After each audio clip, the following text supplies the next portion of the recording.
Supreme Dawn. Chapter 1. Pity for the unhappy, but indulgence for the happy. It is a terrible thing to be happy. How content one is. How all-sufficient one finds it. How, being in possession of the false object of life, happiness, one forgets the true object, duty. Let us say, however, that the reader would do wrong were he to blame Marius. Marius, as we have explained, before his marriage, had put no questions to M. Fauchelevent, and, since that time, he had feared to put any to Jean Valjean. He had regretted the promise into which he had allowed himself to be drawn.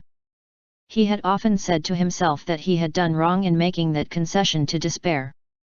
He had confined himself to gradually estranging Jean Valjean from his house and to effacing him, as much as possible, from Cosette's mind. He had, in a manner, always placed himself between Cosette and Jean Valjean, sure that, in this way, she would not perceive nor think of the latter. It was more than effacement, it was an eclipse.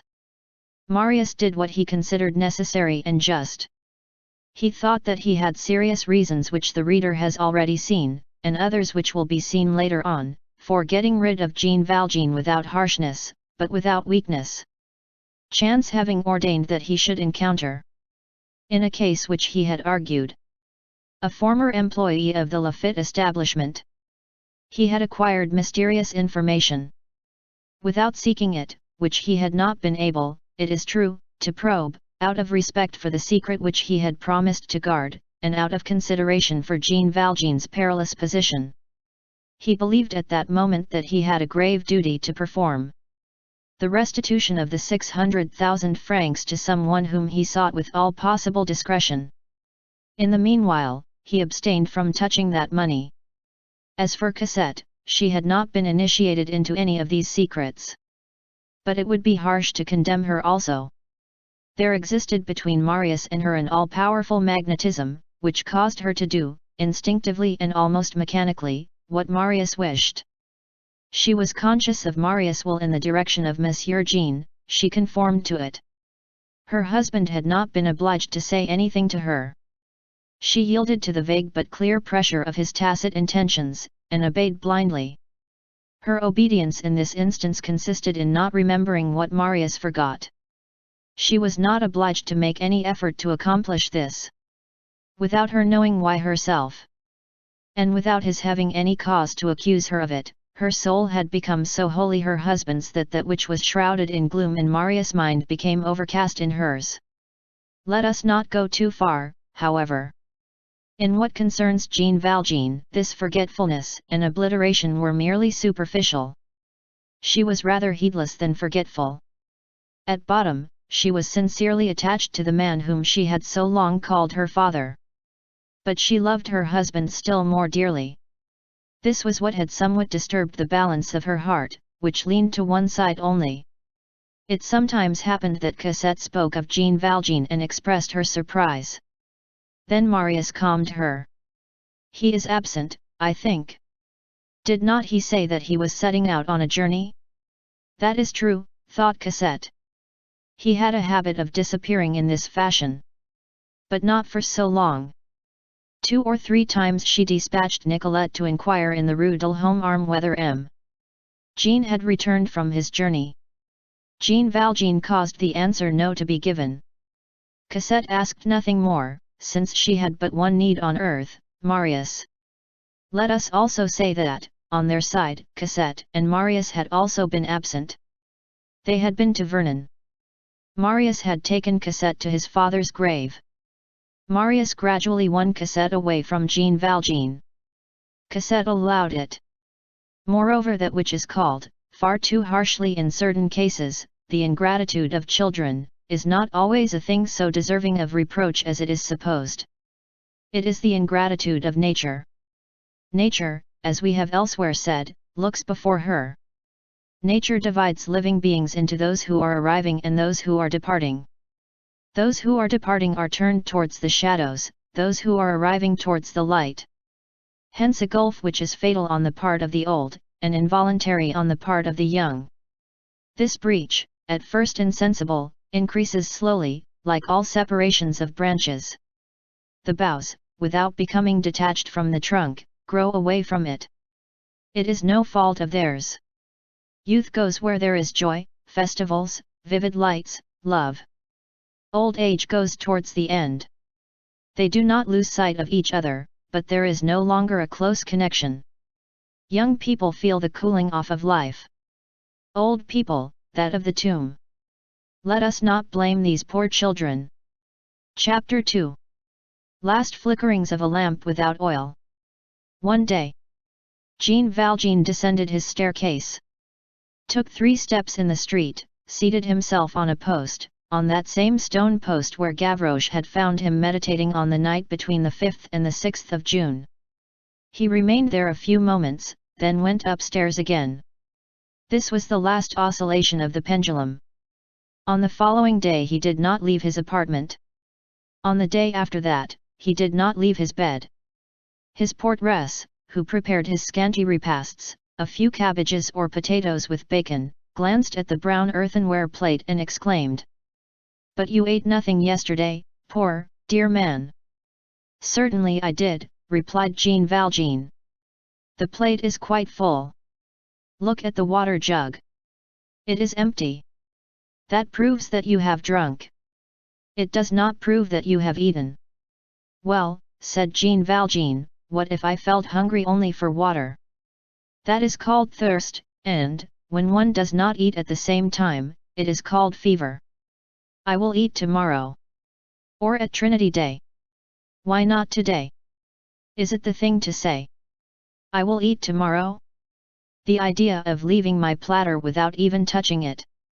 My ladyfinger potatoes were so good." Jean Valjean took the old woman's hand. "I promise you that I will eat them," he said, in his benevolent voice. "I am not pleased with you," replied the portress. Jean Valjean saw no other human creature than this good woman. There are streets in Paris through which no one ever passes, and houses to which no one ever comes. He was in one of those streets and one of those houses. While he still went out, he had purchased of a coppersmith, for a few sous, a little copper crucifix which he had hung up on a nail opposite his bed. That gibbet is always good to look at. A week passed, and Jean Valjean had not taken a step in his room. He still remained in bed. The portress said to her husband, "The good man upstairs yonder does not get up, he no longer eats, he will not last long. That man has his sorrows, that he has. You won't get it out of my head that his daughter has made a bad marriage." The porter replied, with the tone of marital sovereignty, "If he's rich, let him have a doctor. If he is not rich, let him go without. If he has no doctor he will die. And if he has one? He will die," said the porter. The portress set to scraping away the grass from what she called her pavement, with an old knife, and, as she tore out the blades, she grumbled, "It's a shame. Such a neat old man. He's as white as a chicken." She caught sight of the doctor of the quarter as he passed the end of the street. She took it upon herself to request him to come upstairs. "It's on the 2nd floor," said she. "You have only to enter." As the good man no longer stirs from his bed, the door is always unlocked. The doctor saw Jean Valjean and spoke with him. When he came down again the portress interrogated him. "Well, doctor? Your sick man is very ill indeed. What is the matter with him?" "Everything and nothing. He is a man who, to all appearances, has lost some person who is dear to him. People die of that." "What did he say to you?" "He told me that he was in good health." "Shall you come again, doctor?" "Yes," replied the doctor. "But someone else besides must come." Chapter 3. A pen is heavy to the man who lifted the Fauchelevent's cart. One evening Jean Valjean found difficulty in raising himself on his elbow. He felt of his wrist and could not find his pulse. His breath was short and halted at times. He recognized the fact that he was weaker than he had ever been before. Then, no doubt under the pressure of some supreme preoccupation, he made an effort, drew himself up into a sitting posture and dressed himself. He put on his old working man's clothes. As he no longer went out, he had returned to them and preferred them. He was obliged to pause many times while dressing himself.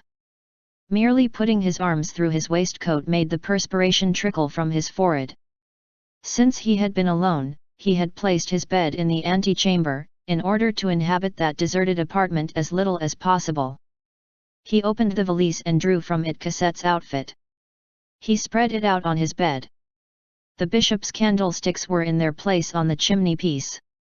He took from a drawer 2 wax candles and put them in the candlesticks.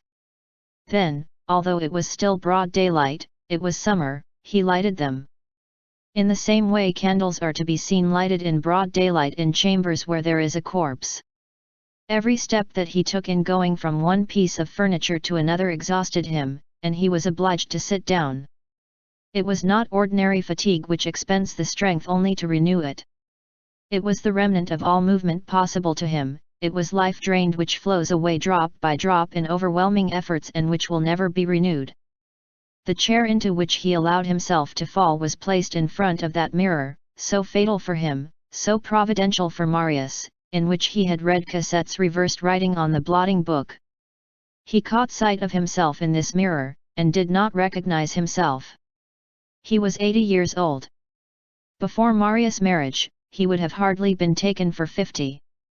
That year had counted for 30. What he bore on his brow was no longer the wrinkles of age, it was the mysterious mark of death.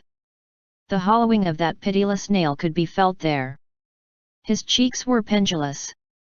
The skin of his face had the color which would lead one to think that it already had earth upon it. The corners of his mouth drooped as in the mask which the ancients sculptured on tombs. He gazed into space with an air of reproach. One would have said that he was one of those grand tragic beings who have cause to complain of someone. He was in that condition, the last phase of dejection, in which sorrow no longer flows. It is coagulated, so to speak. There is something on the soul like a clot of despair. Night had come. He laboriously dragged a table and the old armchair to the fireside, and placed upon the table a pen, some ink and some paper. That done, he had a fainting fit. When he recovered consciousness, he was thirsty. As he could not lift the jug, he tipped it over painfully towards his mouth, and swallowed a draught. As neither the pen nor the ink had been used for a long time. The point of the pen had curled up. The ink had dried away. He was forced to rise and put a few drops of water in the ink, which he did not accomplish without pausing and sitting down 2 or 3 times, and he was compelled to write with the back of the pen. He wiped his brow from time to time. Then he turned towards the bed, and, still seated, for he could not stand, he gazed at the little black gown and all those beloved objects. These contemplations lasted for hours which seemed minutes. All at once he shivered, he felt that a child was taking possession of him. He rested his elbows on the table, which was illuminated by the bishop's candles, and took up the pen. His hand trembled. He wrote slowly the few following lines. Cosette, I bless thee. I am going to explain to thee. Thy husband was right in giving me to understand that I ought to go away. But there is a little error in what he believed, though he was in the right. He is excellent. Love him well even after I am dead. Monsieur Pontmercy, love my darling child well. Cosette, this paper will be found. This is what I wish to say to thee, thou wilt see the figures, if I have the strength to recall them. Listen well, this money is really thine. Here is the whole matter. White jet comes from Norway, black jet comes from England, black glass jewellery comes from Germany. Jet is the lightest, the most precious, the most costly. Imitations can be made in France as well as in Germany. What is needed is a little anvil 2 inches square, and a lamp burning spirits of wine to soften the wax. The wax was formerly made with resin and lamp black, and cost 4 livres the pound. I invented a way of making it with gum shellac and turpentine. It does not cost more than 30 sous, and is much better. Buckles are made with a violet glass which is stuck fast, by means of this wax, to a little framework of black iron. The glass must be violet for iron jewellery, and black for gold jewellery. Spain buys a great deal of it. It is the country of jet. Here he paused, the pen fell from his fingers, he was seized by one of those sobs which at times welled up from the very depths of his being. The poor man clasped his head in both hands, and meditated. "Oh!" he exclaimed within himself. "Lamentable cries, heard by God alone! All is over. I shall never see her more. She is a smile which passed over me. I am about to plunge into the night without even seeing her again. Oh! 1 minute, 1 instant, to hear her voice, to touch her dress, to gaze upon her, the angel. And then to die. It is nothing to die, what is frightful is to die without seeing her. She would smile on me, she would say a word to me, would that do any harm to anyone? No, all is over, and forever. Here I am all alone. My God! My God! I shall never see her again." At that moment there came a knock at the door.